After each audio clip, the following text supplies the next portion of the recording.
This week, I've been a daughter, a sister, a wife, a dog parent, a teacher, a researcher, a gardener. I've held a lot of different positions, and in each one, I communicate differently. A position is a social label that orients us on a map in relation to other people.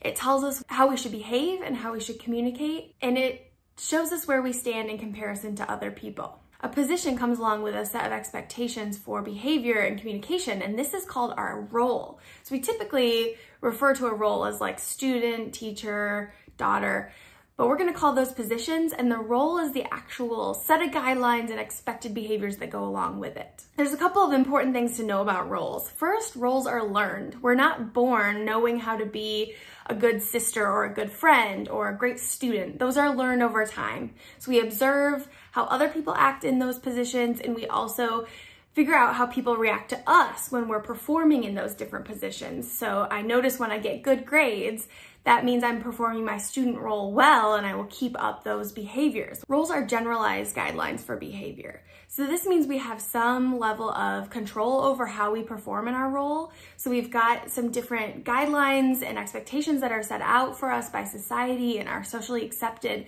but they're not strict. We can also make the role our own and choose how we behave. Roles affect our beliefs about ourselves. So as we perform different roles and kind of settle into them, they become part of who we are. When this goes too far, we may experience role rigidity. So that would be, for example, if I were teaching in the classroom and taking on that teacher role and then also acting like that at home. We also have multiple roles to play. So like I mentioned, in any given week I'm performing lots of different positions with lots of different roles. Our role repertoire is the number of roles we can play successfully. When multiple roles that we have conflict with one another, that's called role conflict. So for example, if I needed to be in the classroom teaching, but I also needed to be taking my dog to the vet because she was sick that morning, I'd be having role conflict. And there's some different ideas about how we choose our roles and why we have the roles that we do.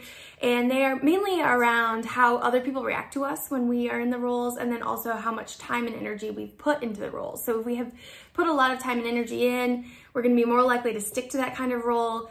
Also, the roles that we feel like we're pretty naturally good at, we tend to stick to. And then when other people, praise us in those roles, we're going to be more likely to stick to those roles because we like that kind of praise and positive affirmation from other people. We get both intrinsic and extrinsic rewards from our different roles. So intrinsic would be something internal, like feeling really good about myself when I'm teaching others and helping others, kind of discover and learn.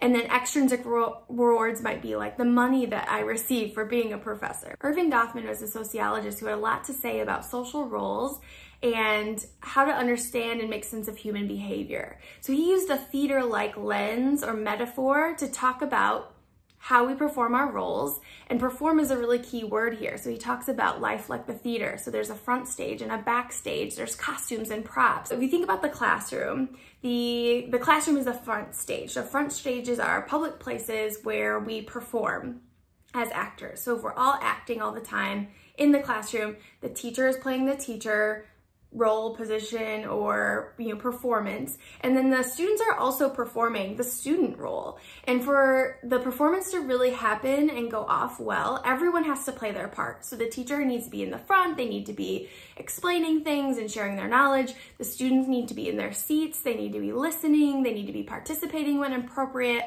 and paying attention. And if anybody is not performing their role correctly or as socially prescribed, then the performance is interrupted. So if you've ever been in a classroom where somebody, stands up and yells something from the crowd, from the audience, or the professor acts out of what would be normal for them. So maybe they're like having a lot of emotion, like burst out crying or something, right? The performance is really interrupted. So you can see there how when everyone plays their roles, things go smoothly and everybody's kind of working together to create this performance. The front stage, right, is that public place where we're performing.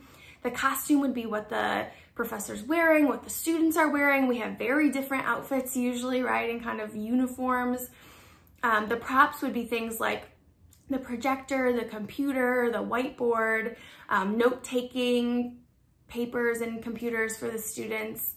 And then the backstage is where we can let our guard down. So for me, the backstage might be my own backyard, right? And I can drop my teacher role, I can be a different version of myself, and I really wouldn't expect to see my students in my backstage. Another great example of this is in a restaurant. So if you've ever worked in food service, there's usually a really different vibe and situation going on in the backstage. So that would be in the food prep area versus the front stage where you've got the customers and the tables and the food being served. So it really is like a different world. So when you walk through that door from the front stage to the backstage in a restaurant, there's different topics of conversation going on. People are acting differently. You might be even holding your body differently if you're a server in the front stage or the backstage. So you can really see in both the classroom and the restaurant, Goffman's theater-like lens playing out.